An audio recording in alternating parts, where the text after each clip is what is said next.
Okay, I'm preparing to take change out this fan on this side, on the driver's side, behind the radiator here, and I'll tell you how I got to that conclusion.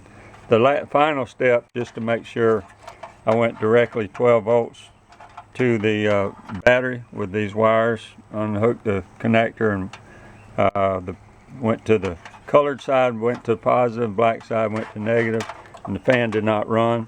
Before that, I checked out both of these two relays, and since the fan on the passenger side was working, I knew that at least one relay was good, so I swapped the relays from one to the other, and there was no change, so that probably meant that both relays were good. Now, another thing I did too, also, this 30 amp right here was blown to start with, and it blew because the motor went out. The fan motor was drawing too much and went out. Now this other 30 amp here, I checked it and it was good. So I had two good fuses, I replaced that fuse. Didn't make a difference in the fan operating because the motor's gone out in the fan, and that's what caused this 30 amp to break.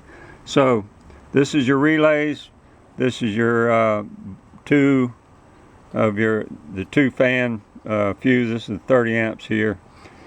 Check those out good. Check your connections good.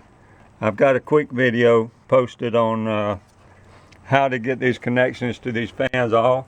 They're a little bit of a pain, but I have determined that this fan is bad, and so I'll try to post a video on just the highlights of how to change that out. Basically, like I said, you take the battery out, take the battery stand out, which is a project, take the hood latch off. There's a little plastic cover right here that unsnaps out of the way, and that's so you can get to some of the bolts that hold the battery stand in. And then you got your mounts on your radiator here, and your mounts on your condensing unit right here.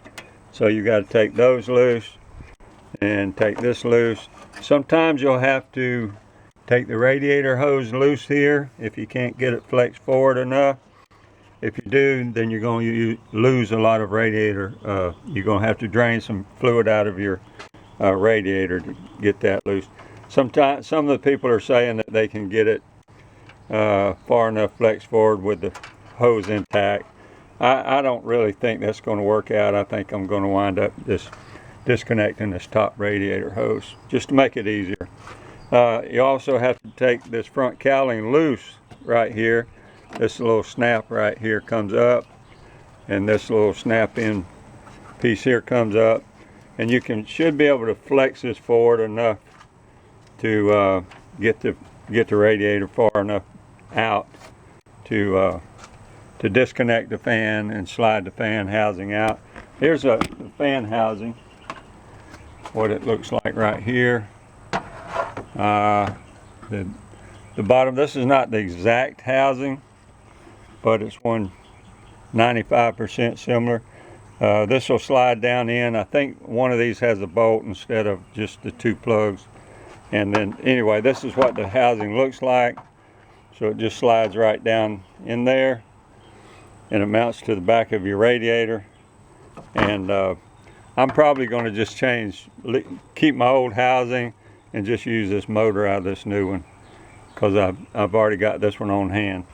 Okay, thanks for watching. Hope this helps somebody. Have a great day. Like and subscribe if you will.